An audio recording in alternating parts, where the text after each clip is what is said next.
E o texto vai dizer o seguinte, amados: quem deu crédito à nossa pregação e a quem se manifestou o braço do Senhor? Porque foi subindo como renovo perante ele e como raiz de uma terra seca. Não tinha parecer nem formosura.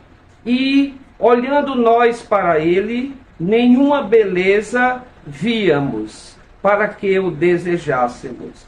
Era desprezado e o mais indigno entre os homens, homem de dores, experimentado nos trabalhos e como um de quem os homens escondiam o rosto. Era desprezado e não fizemos dele caso algum. Verdadeiramente, ele tomou sobre si as nossas enfermidades e as nossas dores levou sobre si, e nós o reputamos como aflito, ferido de Deus e oprimido.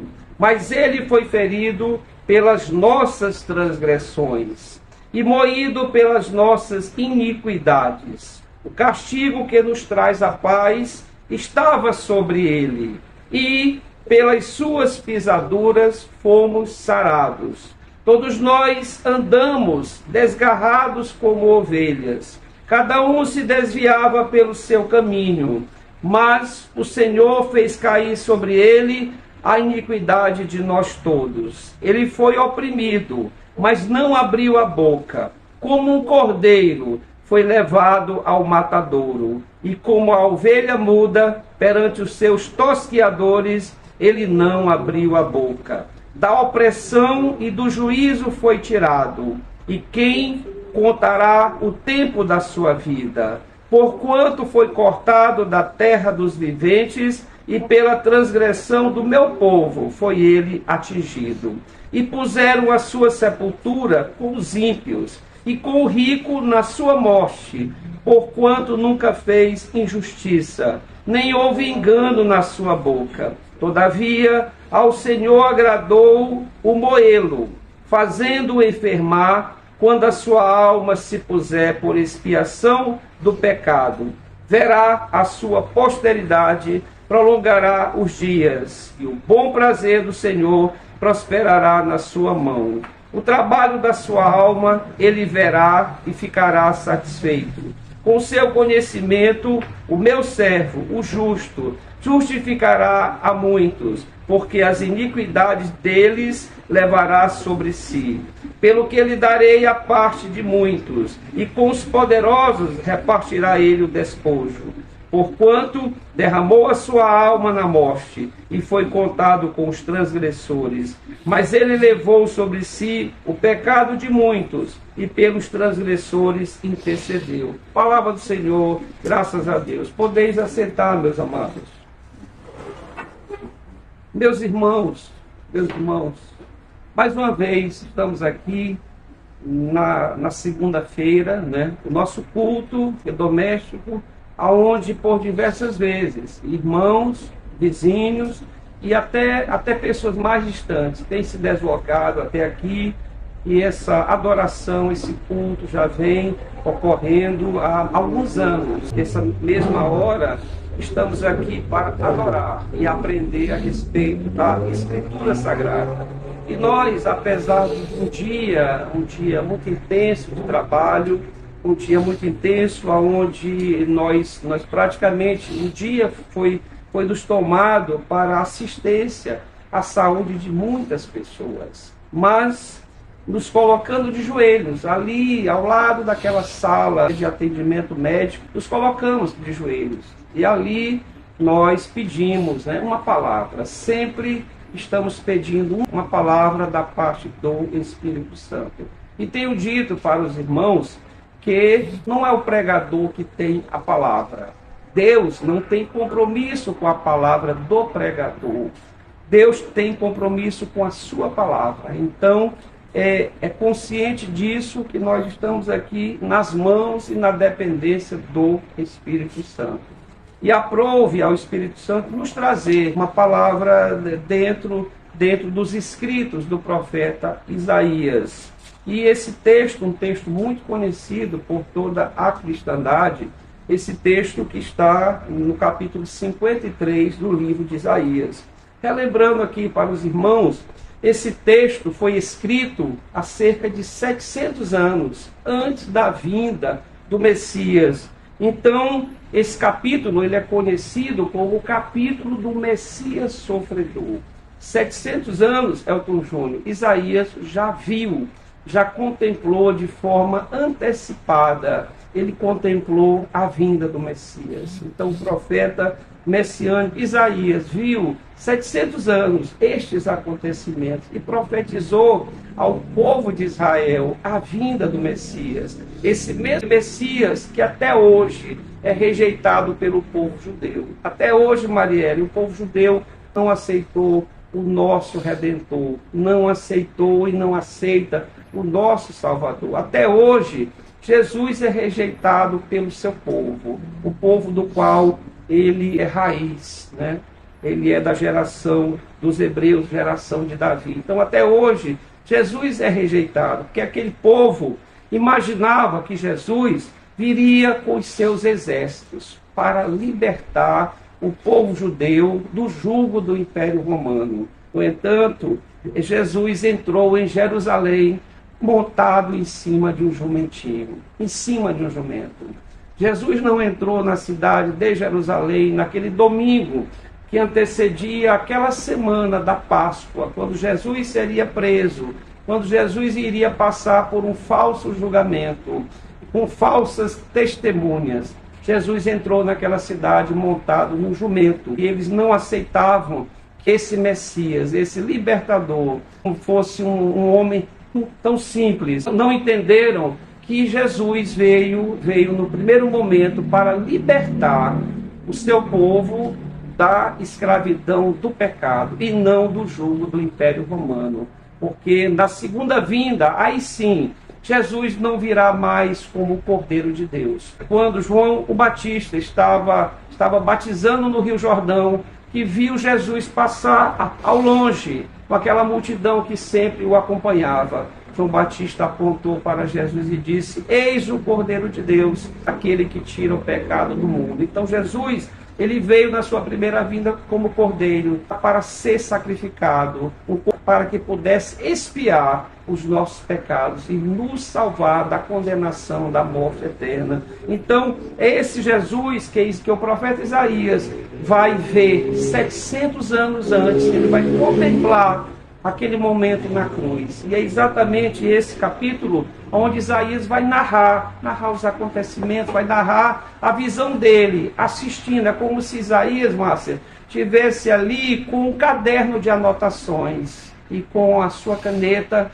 com o seu lápis, Isaías estava narrando exatamente o que ele viu ali na cruz. Isso está registrado no livro de Atos. Eu vou aqui só ler rapidamente para os irmãos. Em Atos capítulo 8, versículo 32, um eunuco, um homem importante da Etiópia, ele era ministro das finanças da rainha Candace da Etiópia.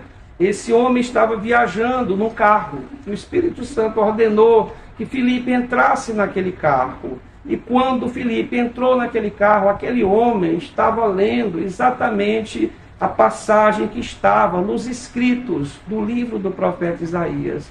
E aquele homem eunuco, um homem importante, um homem rico, ministro das finanças da rainha Candace, esse homem estava lendo exatamente Isaías 53. Ele estava lendo o rolo do profeta Isaías. Não havia a Bíblia impressa, escrita em páginas como é para nós hoje. Naquela época eram rolos de couro, onde os escribas escreviam os livros, reproduziam os escritos dos profetas. E aquele homem ali, aquele homem da Etiópia, estava lendo exatamente o livro do profeta Isaías, exatamente onde nós acabamos de ler. No capítulo 53, ele estava lendo o capítulo 53, versículo de número 32. E o que o eunuco estava lendo. E o lugar da escritura que lia era este. O eunuco estava lendo isto. Foi levado como ovelha para o matadouro, e como está mudo o cordeiro diante de quem o tosquia, assim não abriu a sua boca. E aquele homem, Elton Júnior, que estava lendo o livro do profeta Isaías, ele não entendeu, ele estava falando em voz alta. Filipe era um daqueles judeus, chamado judeu da dispersão. Os judeus da dispersão, Marielle, falavam o grego e não o hebraico. Então Filipe ouviu o eunuco lendo em grego essa passagem. E então Filipe se aproxima daquele homem e pergunta: tu entendes o que tu estás lendo? E aquele homem disse: como eu posso entender se não há quem me explique? E ele perguntou: de quem o profeta está falando? De si próprio ou de outro? E Filipe foi explicar para aquele homem eunuco que o profeta se referia a Jesus o Nazareno, que veio para morrer, ser crucificado e nos resgatar da condenação do inferno. Então, aquele homem estava lendo o próprio livro do profeta Isaías. E o texto, meus amados, vai nos mostrar Jesus como o nosso substituto na cruz.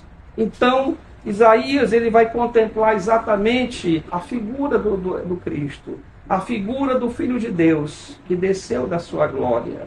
Esse Jesus que desceu da sua glória, se despiu de toda a sua condição de Deus. Paulo vai escrever a respeito disso, Márcio, e vai dizer que Jesus, apesar de ser Deus, ele não usurpou ser Deus. Ele não usurpou, Marielle, o ser Deus.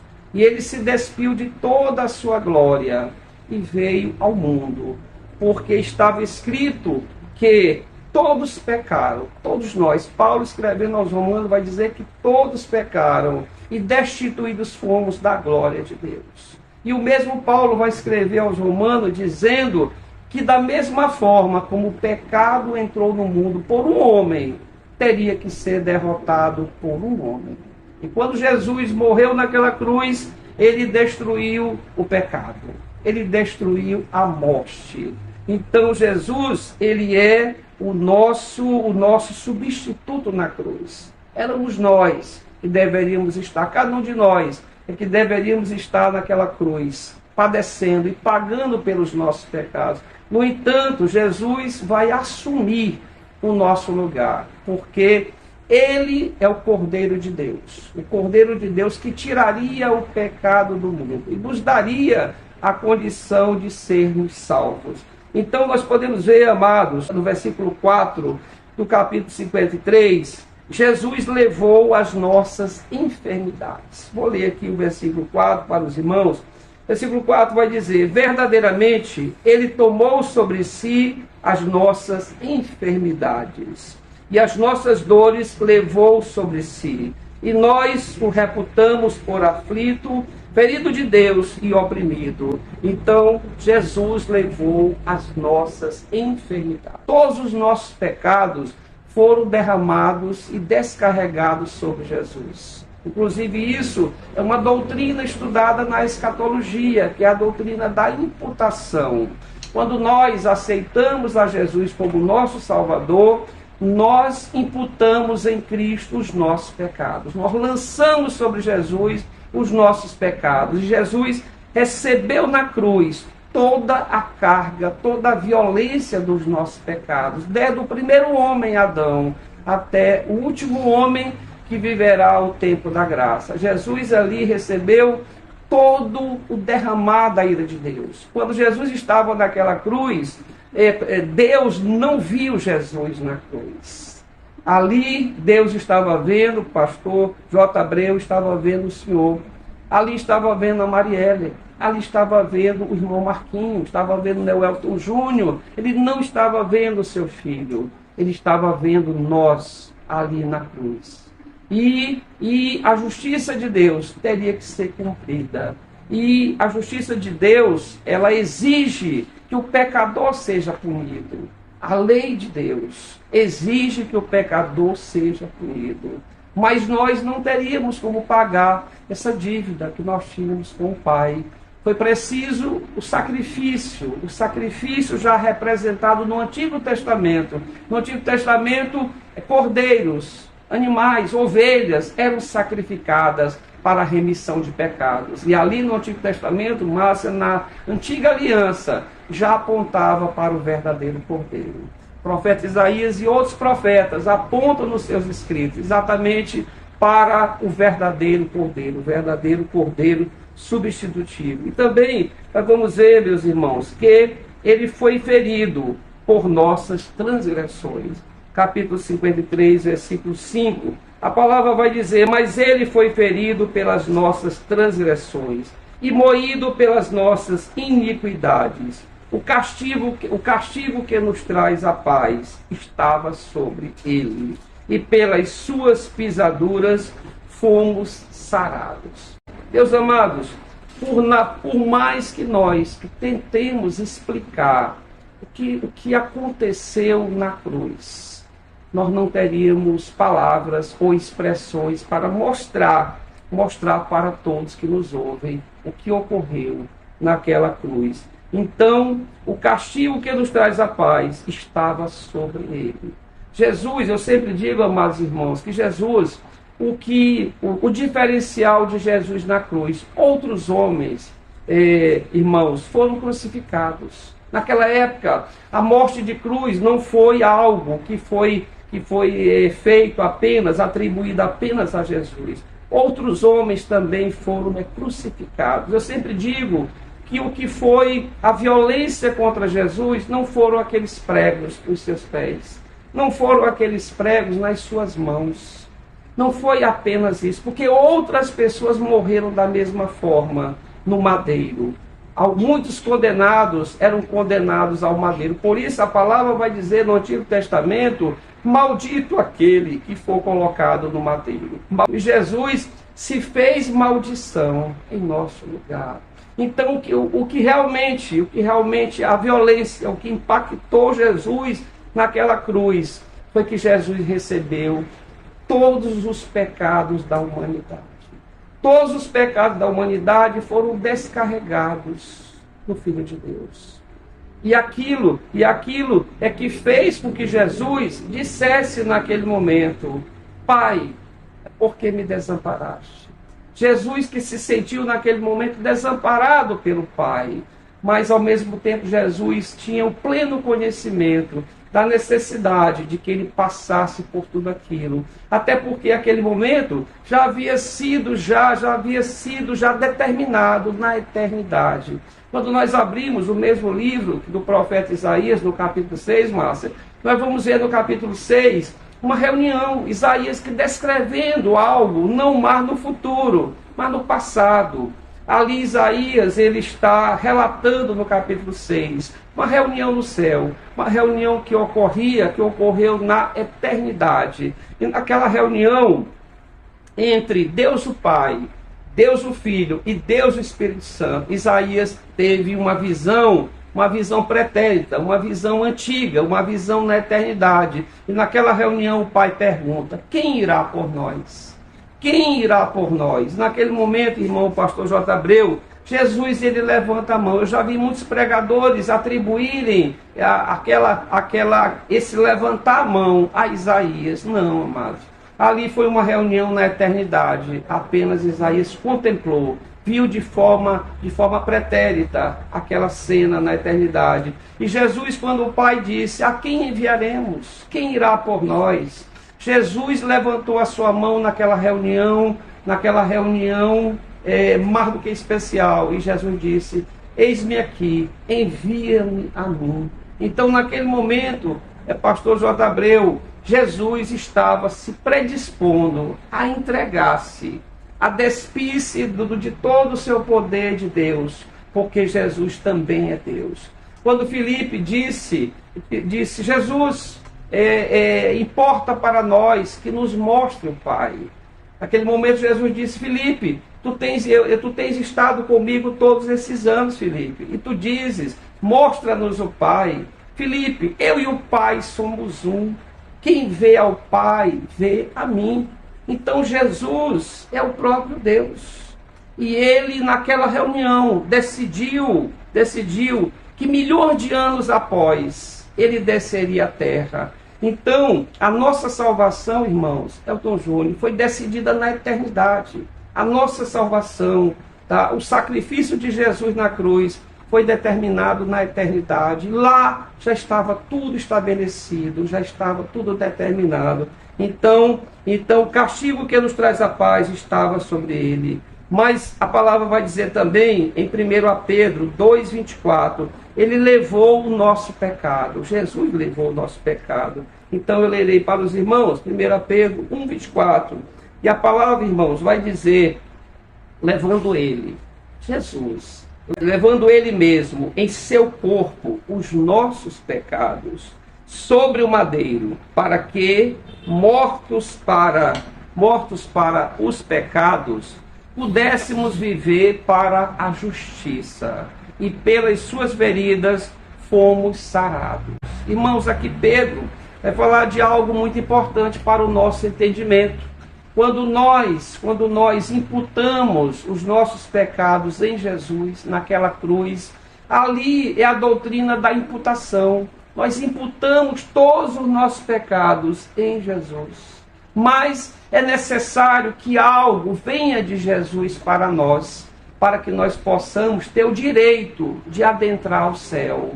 Apenas imputarmos os nossos pecados em Jesus não seria suficiente para a nossa salvação. Havia necessidade, irmã Lucivânia, de que algo retornasse de Jesus para nós. E esse algo é a justiça. E Pedro vai exatamente falar para que pudéssemos viver para a justiça. Jesus, ao cumprir a lei em nosso lugar, ele cumpriu a justiça de Deus. Ele cumpriu a exigência de Deus. E Jesus, aquele que se tornou homem, que se encarnou, que sem pecado, morreu pelos pecadores. Jesus cumpriu a exigência de Deus. Ele cumpriu a justiça de Deus. E vamos falar da segunda doutrina, a doutrina da dupla imputação, que é exatamente a justiça de Jesus, a justiça de Cristo, voltar para nós, para que nós pudéssemos ter o direito de adentrarmos ao céu. Tá? Então Pedro vai ressaltar isso. Mas também Pedro vai também nos falar no capítulo 3, versículo 18. Pedro vai dizer o seguinte, irmãos: porque também Cristo padeceu uma vez pelos pecados, o justo pelos injustos, para levar-nos a Deus, mortificado na verdade na carne, mas vivificado pelo Espírito. Então, amado, então Pedro vai aqui nos explicar o que foi que aconteceu na cruz. O justo padecendo pelo injusto. O sem pecado substituindo ao pecador. Então, meus amados, esse texto o nosso profeta Isaías vai nos mostrando o que foi que ocorreu naquela cruz. Eu digo para todos os irmãos, quando temos a oportunidade de proclamar a palavra, nós precisamos, com muita frequência, pregar sobre a cruz. É um tema, pastor J. Abreu, que tem sido esquecido nos púlpitos. Não é um tema muito comum de se pregar nos púlpitos. Satanás tem trabalhado para tirar esta palavra dos púlpitos. Tem roubado da mente dos pregadores falar sobre a cruz. Prestem bem atenção como pouco se fala nos púlpitos a respeito da cruz, a respeito do que ocorreu ali, porque nós, como pessoas que fomos salvos através da cruz. Ali foi cumprido toda a exigência da lei de Deus, porque a lei de Deus exige que o pecador seja punido, exige que o pecador seja punido pelo seu pecado. Por quê? Porque o salário do pecado é a morte. E todos nós pecamos e transgredimos a lei de Deus. Então a cruz é o marco de uma nova aliança. O Antigo Testamento, ele estabeleceu para o povo judeu uma antiga aliança. Aquela aliança de Deus com o povo judeu era através de sacrifício de animais, era através de sangue de cordeiro. Mas ali era a antiga aliança. Quando Jesus estava na última semana, aquela semana da Páscoa, Jesus estava ceando ali com os discípulos. Jesus disse: eu vos dou uma nova aliança. Ali Jesus estava já antecipando que a aliança que ele estava fazendo conosco era uma nova aliança. Não era mais uma aliança em cima de sangue de animais. Não era mais um cordeiro macho de 1 ano, sem mancha, sem defeito, que estaria sendo entregue ao sacerdote para ser expiado em cima da tampa do propiciatório. Não era mais um sacrifício de animais. Mas Jesus, ele disse: eu vos trago a partir de agora uma nova aliança, e uma nova aliança no meu sangue, no sangue de Jesus. E aquele sangue, irmãos, ao ser derramado na cruz, nos deu a condição, Márcia, de nós obtermos a salvação. A palavra diz que nós éramos como ovelhas desgarradas, sem pastor. Não tínhamos, não sabíamos, Marielle, para onde ir. Ovelhas desgarradas, até que o verdadeiro pastor, o pastor das ovelhas, aquele que diz, quando Jesus diz, ele disse: eu sou o bom pastor, eu sou o bom pastor, e as minhas ovelhas conhecem a minha voz. Nós, amados, somos ovelhas de Jesus, e nós reconhecemos a voz de Jesus, nós reconhecemos a voz do Mestre quando nos fala. E esse mestre padeceu, derramou o seu próprio sangue ali naquela cruz. E nós precisamos, a cada dia, compreendermos o tamanho desse sacrifício que Jesus. A palavra ela vai dizer que foi pago um alto preço que Deus e seu Filho pagaram por nós. E mais precisamente na pessoa do Filho Jesus. Foi um alto preço que ele pagou. E esse alto preço foi com sangue. Não foi um pagamento qualquer. Não foi um animal. Não foi um animal substituindo. Quando Deus ordenou que Abraão levasse Isaque ao Monte Moriá para sacrificar o filho, Deus proveu ali um substituto. Deus proveu ali um animal para que fosse substituído no lugar do sacrifício de Isaque. Aqui não, foi o próprio Filho de Deus. Foi o próprio Filho de Deus. Quando nós abrimos o Evangelho de João, no capítulo 3, versículo 16, João vai tentar explicar para nós. Ele vai tentar mostrar a dimensão do que Jesus fez na cruz. E ele vai dizer porque Deus amou ao mundo de tal maneira. João não soube nem explicar, irmãos, qual era a dimensão daquele amor. Ele não conseguia explicar. Ele disse de tal maneira. Deus amou ao mundo de tal maneira, amou a nós de tal maneira, que ele não colocou um animal para ser sacrificado. Ele entregou o próprio Filho para ser sacrificado de tal maneira. Então ele deu o que ele tinha de melhor por nós, irmãos. Deus entregou o que tinha de melhor dele. Lembre-se quando Jesus estava sendo batizado por João o Batista.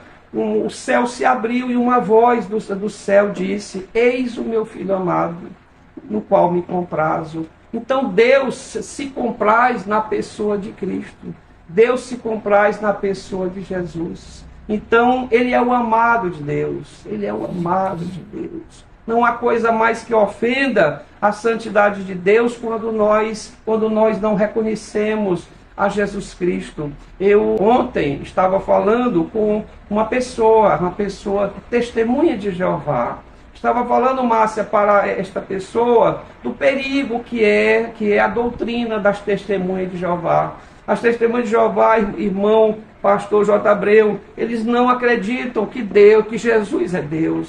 Eles negam a divindade de Jesus. Aí eu disse para aquele jovem, lá na porta aqui do templo, ontem à noite, um testemunho de Jeová visitando a nossa congregação, e eu disse para aquele jovem: não há coisa que aborreça mais a Deus, o Pai, do que nós negarmos a divindade de Jesus. Tanto que a palavra ela vai dizer quem é o anticristo. Quem é o anticristo, Marielle? Senão aquele que nega que Jesus é o Filho de Deus. senão aquele que nega que Jesus é Deus. Esse é que é o anticristo. E ontem eu dizendo para aquela pessoa, aquele integrante das Testemunhas de Jeová, dizendo para ele o perigo, e ele disse: é verdade, nós negamos, nós não aceitamos que Jesus é Deus, nós negamos a divindade de Deus.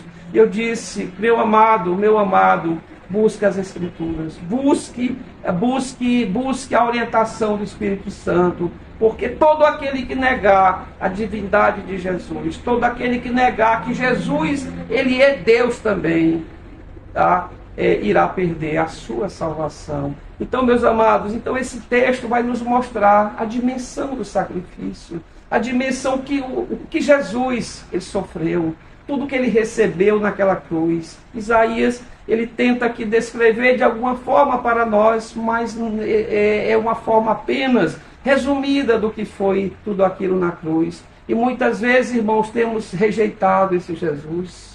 Ontem na escola bíblica dominical, onde eu ministro para aquela congregação, na escola bíblica dominical, eu estava ali perguntando para os jovens: por quantos jovens vocês têm vendido Jesus? São jovens que vão às vezes para a escola bíblica dominical e não vão para o culto à noite. Se vão para o culto à noite, não vão para a escola dominical, que pela manhã. E eu perguntei: jovens, por quanto vocês têm vendido Jesus? Por quanto vocês têm vendido Jesus? Judas vendeu por 30 moedas de prata. Por quanto temos vendido Jesus?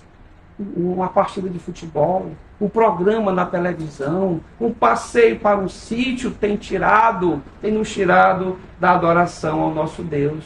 Então esse Jesus que entregou a sua própria vida, ele continua sendo desprezado pelos homens, ele continua sendo rejeitado por nós. Nós continuamos, irmãos, a rejeitar a Jesus. Nós continuamos com as nossas atitudes. Quando nós colocamos Jesus numa posição inferior, Deus já determinou para todos nós, escreveu na Escritura Sagrada: toda honra, toda glória seja dada a Ele. Toda honra, toda glória, todo o nosso amor, todo o nosso respeito tem que ser dados a Jesus. Porque Jesus não fez qualquer coisa por nós. Jesus se entregou a sua própria vida. Se despiu da glória, e como homem habitou entre nós. Cordeiro de Deus, o Filho de Deus, ele habitou entre nós para nos salvar, para nos pregar e nos ensinar essa boa nova de que ele morreria morte de cruz, uma morte violenta, para nos salvar. E até hoje, irmãos, a Escritura está nos falando a mesma coisa. Até hoje os profetas estão anunciando para nós. Por quê? Porque as profecias estão nos falando até hoje. Estão nos alertando. Estão tirando as escamas, Maria, dos nossos olhos. Muitas vezes nós pensamos que essas escamas ainda não caíram dos nossos olhos. Mas às vezes, Márcia, muitos crentes sentados nos bancos das igrejas ainda têm escamas nos seus olhos, precisando serem derrubadas para que possam enxergar. Então, meus amados, nós temos que valorizar com a nossa dedicação, com o nosso amor, com a nossa comunhão. Precisamos estar em comunhão com esse Jesus.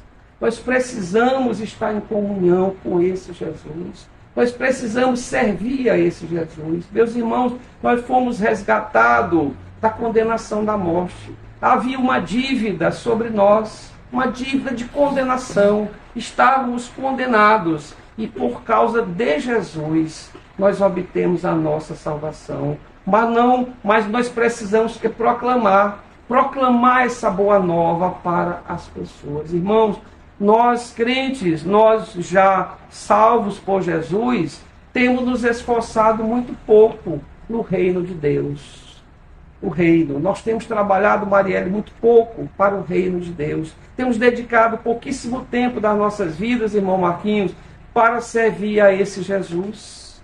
Nós, a partir do momento que fomos salvos, lembre-se da mulher samaritana, quando ela estava ali à beira do poço de Jacó, que ouviu a pregação de Jesus, quando ela percebeu e sentiu no seu coração que era Jesus, que era o Filho de Deus, ela aceitou, ela creu. E a palavra diz que ela deixou o cântaro que ela havia levado para buscar água e correu para a cidade, irmão Marquinhos. Correu para a cidade de Samaria. Qual o intuito daquela mulher? Dizer que teve um encontro com Jesus. Ela foi dizer, irmão Marquinhos, na cidade: eu encontrei Jesus, eu encontrei aquele que sabe tudo de mim.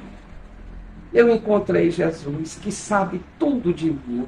E isso é o papel do convertido, isso é o papel do salvo, dizer que nós encontramos Jesus. Meus amados, nós temos testemunhado muito pouco desse Jesus. Observemos as nossas palavras, observemos o tempo que nós temos dedicado para proclamar essa boa nova. Praticamente os crentes não falam mais disso. É triste a gente contemplar hoje em dia crentes conversam de qualquer assunto menos de Cristo.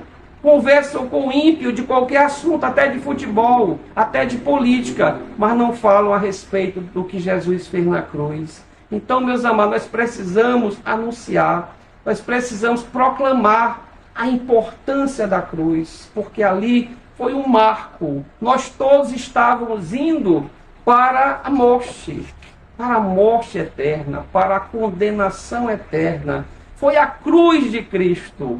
Foi a cruz de Cristo, tá? Escândalo para os judeus. A palavra diz que ela é escândalo para os judeus, porque o judeu aprendeu que todo aquele que fosse colocado no madeiro era maldito. O judeu aprendeu isso, aprendeu. Então, para ele, Jesus não era o Filho de Deus, era um maldito, era um impostor.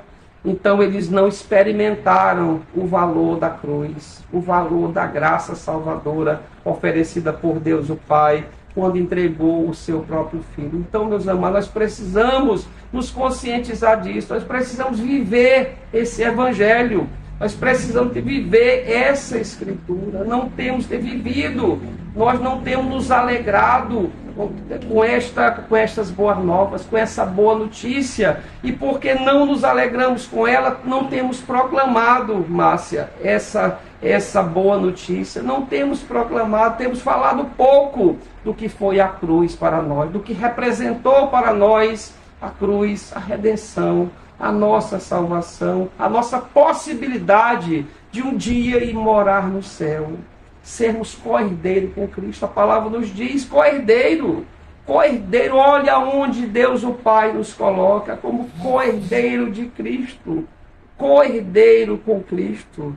Membros do reino eterno. Então, meus amados, que essa palavra nesta noite nos conforte. Mas mais do que isso, ela sirva de alerta para nós. Que ela chame, que o Espírito Santo provoque em nós, que a nossa atenção se volte para a cruz. Precisamos falar dessa cruz. A essência da pregação do Evangelho é a cruz. Se nós não pregarmos a cruz, não pregamos nada.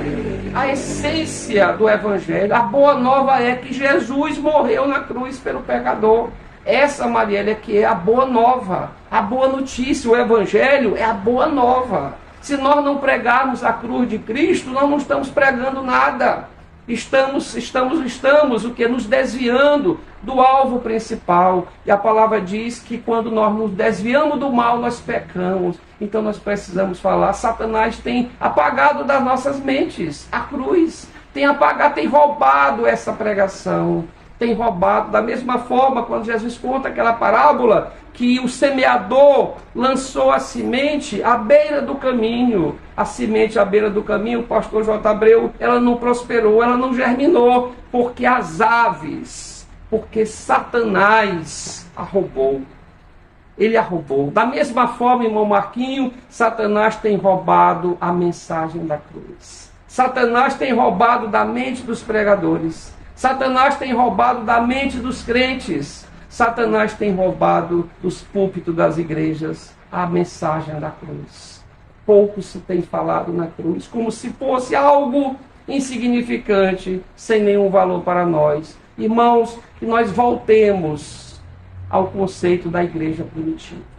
A igreja primitiva pregou Jesus, ela proclamou Jesus na cruz. Então nós temos que pregar e proclamar Jesus na cruz, se sacrificando para redimir o pecador, para regenerar o pecador e devolver ao pecador a condição e a possibilidade da salvação.